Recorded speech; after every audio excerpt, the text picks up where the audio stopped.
Hello everyone, Mr. McTidge here, and today I will be taking a closer look at Hopeless Romantic by Michelle Branch, and why I think it's an exemplary singer-songwriter style album, and why I ranked it as number 6 in my top 20 albums of 2017. I would just like to quickly go over the compositional style of the album. The songs are pretty well composed throughout. Being a pop album, it does rely on a few standard practices, mainly relating to the song's structures, but there's a lot here that gives Hopeless Romantic an identifiable sound.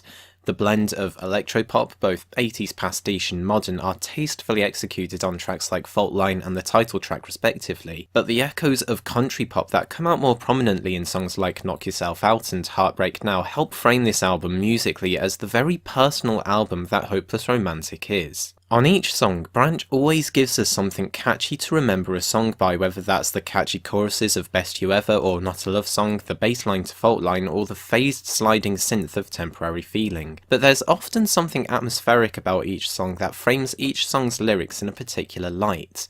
The title track's slow, glaring synths frames its lyrical content as being sung by someone who is both mournful and seduced, and then Last Night has this unstable synth bass which lets you know that the two lovers in the song are going down a road that is not going to end well. The songs are short and punchy, so despite it being 14 tracks, Hopeless Romantic never feels like a drag to get through because there's enough musical variance to keep it interesting. And I hope you'll forgive me for summarising a lot of the musical aspects of this album in a more review style, but there are other pop albums out there that have similarly strong, punchy compositions. Why I think this album is an exemplary singer-songwriter style album has to do with the lyrics and narrative of this album. I've listened to a lot more pop music over the last couple of years, partly for my podcast F Sharp A Sharp Revisited, which you should all check out by the way, links in the description, but also partly just out of an insatiable need I have recently of consuming all the new music I can get my hands on.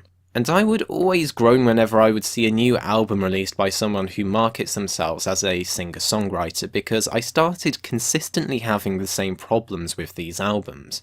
I did a video last year on Divide by Ed Sheeran which bore the brunt of a lot of these frustrations. In it I identified several inconsistencies in between songs in the persona that Ed Sheeran presents. If you want to see my arguments in full then I'll leave the link in the description, but the essence of my argument is that singer-songwriter lyrics are often written in a way that aims to give the listener an insight into the singer-songwriter's life. Through their songs you get to know them as people, or at least the persona that they present themselves as in their music. When there was such flagrant inconsistencies between how Ed Sheeran would present himself in his songs, it made his persona have no credibility, and as a listener I felt like I wasn't actually getting to know him, or that I couldn't trust what he writes in his songs to be faithful to his life or what he actually thinks or feels. And I found that to be a problem in many albums in this genre. And then when I do hear a singer-songwriter album that presents a believable personality, it's often just boring cliché pop nonsense or shallow, tedious love songs. And then Michelle Branch gives us Hopeless Romantic, an album that not only presents a persona that's believable in her lyrics, but one that's well developed and interesting. The songs aren't ordered so that the album has a strong narrative flow, although I do think it can be interpreted chronologically, but so that each song is a snapshot and the listener can gradually piece together this chaotic and tumultuous relationship that this album is about. Because I think this album is presented like a series of snapshots that the listener can put together, I will attempt to put them together now while hopefully demonstrating why I think it builds such an interesting character in Michelle Branch, and the relationship she has with her lover. Needless to say, if this sounds like the kind of album you would like to listen to, I would advise doing so now before listening to the rest of this video, as a lot of the fun I had with this album was piecing it all together and getting that satisfying full picture. The opening track, Best You Ever, thrusts you right into Michelle Branch being tied with her current relationship. Dearest lover, read this letter, I can't pretend I'm still in love. If my lips could say it better, I'd still be there when you wake up. It becomes clear in the chorus that she's quite confident in her decision to break up with him, as she states her wishes that she wants her lover to remember the best version of her. I want you to remember me every time you scream as the best you ever. I want you to remember me in a lucid dream as the best you ever. This relationship is then complicated by the bridge. I've been wondering why I tried so hard to win your love, I'm giving up. Here Branch reveals that the love she had for this person was in some way unrequited, despite the fact that the lyrics in the chorus suggest a sexual relationship with Every Time You Scream, and it reveals that her confident front may just be a facade, or that she just wants to think of herself as this confident woman who's in control of how she feels about her relationship with him. And that might seem like a lot to read into one song, but the following songs on this album support this interpretation. You're Good's opening lyric suddenly reveals a huge amount of dynamic to the relationship. Everybody tells me that you're not enough, they don't understand you like I do. Firstly, this confirms that her attitude in the opening track was the facade it indicated itself to be. She clearly still has feelings for this lover. It also reveals that she speaks to other people about her lover a lot, revealing an obsession she has with him that she was hiding in the opening track. The line, "They don't understand you like I do," shows how she romanticizes their connection and gives her reason to believe it to be special and something worth clinging onto. The chorus to You're Good then expands on this obsession. "I know the way you feel in the dark, move in the dark, so slow. You're like a song, I know you by heart, every part of your soul, and I know you're good." She details how intimately she knows him, but with the simile of him being like a song and the sensory imagery of him being in the dark, also presents him as an elusive and enigmatic figure to the audience. Thus, her infatuation with him becomes romantic and believable to the listener, despite the problems she has with the relationship. We then get to the song that you may recognise as being in my top 20 songs of 2017, Fault Line. Fault Line is the most definitive song thematically on the album. Here, Branch isn't being head over heels for this fellow, nor is she trying to distance herself, but it's the first song on the album where she seems to be able to get an accurate evaluation of what her relationship with this person actually is like. The opening and closing line, "I feel safe when we are standing in the wreckage," reveals that there is actually a part of her that enjoys the tumultuous nature of their relationship, that she finds comfort in the instability, which feeds well into the central imagery and chorus of the song. "Tremble and shake, we can't rewrite all our mistakes, we're lovers on a fault line. The things we say when we're both right will ricochet, lovers on a fault line."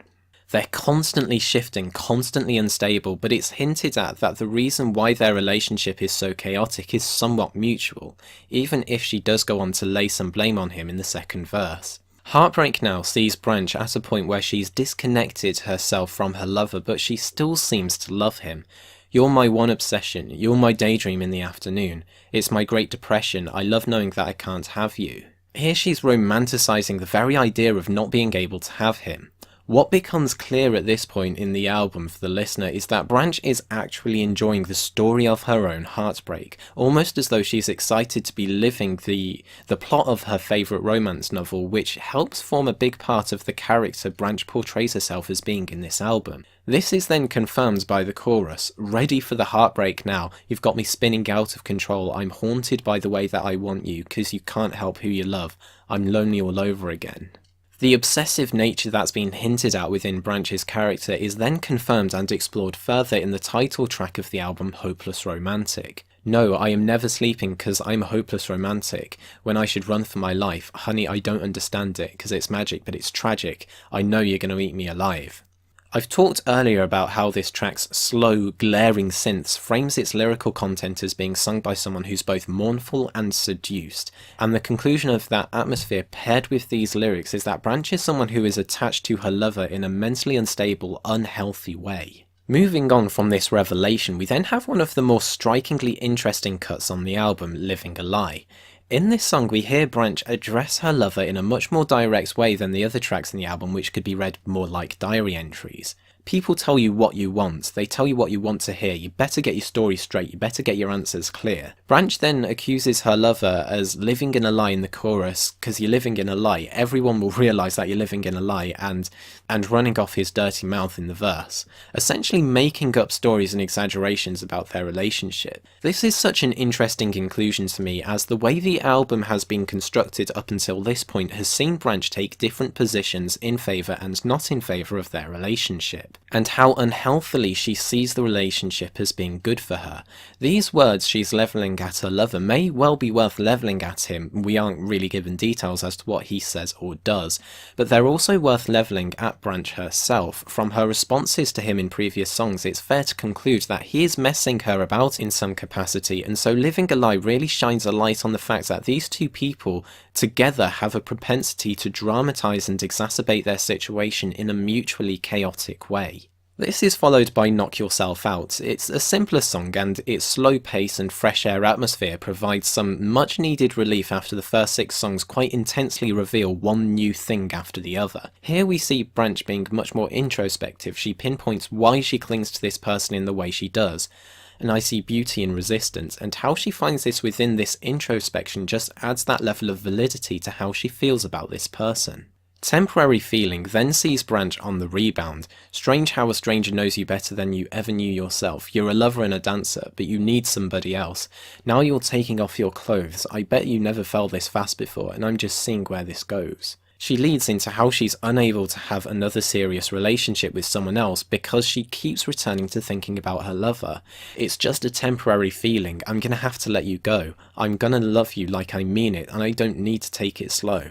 It's then revealed that her lover is also doing the exact same thing. Strange how sincerely we can lead each other into something deep for a minute. We're both in it. It's so mutual how we deceive. This confirms from Fault Line and Living a Lie that both Branch and her lover are part of the problem with their relationship. This makes the following track, Carry Me Home, seem all the more hopeless as Branch falls in love with him again. You make me feel like I've had too much to drink, the room is spinning and I trip on my feet, I'm seeing double, saying things I don't mean, just had a taste, I'm already wasted. The following song, Not a Love Song, then sees her adamant that she no longer loves him. You were my first ever, I wish we'd never met, you need to drink to feel better, I'm drinking to forget. You're not even good enough for a love song, you're just somebody I wasted my youth on. Here she's reached a level of spite not reached in previous songs. On its own, this song would seem confident in its statements that she no longer wants to continue thinking about this lover. But then immediately after, she's back at trying as much as she can to get back together in Last Night. Tell me where it hurts and I'll fix you up. If I am yours, then say you're mine. I'll do anything you ask me, for you I'd die. While their relationship was always portrayed as chaotic from the first 3 tracks on the album, Carry Me Home, Not a Love Song, and Last Night shows Branch flip-flopping so aggressively in her attitude towards the relationship that it's almost scary. This is paired, as aforementioned, with some ominous instrumentation in Last Night which confirms that the flip-flopping isn't an inconsistency in Branch's persona, rather a confirmed descent into instability. The lyrics to the chorus, "We're gonna live like it's the last night, we're gonna light upon the night sky," only seems to confirm that Branch is giving into her instabilities and her toxic relationship. This is then explored further in the song Bad Side. Here we finally get the admittance that Branch is indeed knowingly doing things to exacerbate the toxicity of their relationship. I can't help myself, I never learn, you put me through hell but I like the burn. I turn my love into electricity so you can feel how it feels inside of me. But rather than coming across as manipulative, because we have seen Branch go through so much in her descent into instability, it arouses worry in the listener. How badly can she get hurt in this relationship? The line in the chorus, "Let your demons play with mine," demonstrates again how they're indulging in their worst tendencies, which is further supported by the closing line of the chorus, "You tell yourself a lie and believe it every time," referencing the song Living a Lie and how both parties are responsible for romanticising and getting caught up in the drama of their own relationship. The penultimate track, Shadow, is the only track here I have a bit of trouble interpreting. It seems to carry on with the themes of Branch knowing her lover incredibly well in the verse, but the central imagery of the chorus, while beautiful, doesn't make much sense to me in the context of the album. The night is just Earth's shadow falling on you. No matter how you turn it round inside your head, don't be scared. Perhaps one day I'll figure it out and I'll leave a comment below with what I think it means. The closing track, City, though, is very interesting. After spending the album just stating her own personal feelings on the situation, Branch's voice is doubled by a male voice in this song, which I found very effective auditory imagery for conveying the idea that this is the song where they finally reach an agreement together. The lyrics in this song convey the very philosophical tone that someone takes when they're going through the process of mourning, which is enough for me to signify that they have finally agreed to end the relationship for good. would, something I take as confirmed with one being in London and the other in California. Despite this, the city still reminds Branch of her lover and leaves the album on a tragic, bittersweet note. In Hopeless Romantic, Branch presents herself and her relationship as complex, and each song reveals a new dynamic to their relationship, which allows an armchair psychologist like me something to dissect in each song. Her character is flawed and believable, but above all, interesting, and I hold Hopeless Romantic up as an exemplary album to any artist that wants to write an album in the singer-songwriter style. So those are my thoughts on Hopeless Romantic by Michelle Branch, my number 6 album of 2017. Have you listened to this album? What did you think about it? Unfortunately, despite being a pop album, it got nowhere near the attention it deserved, but I've seen a couple of people see what I see in this album in online comments, and a few others that just don't seem to get it, so if anyone has any thoughts, I'd love to know them. But until next time, stay awesome.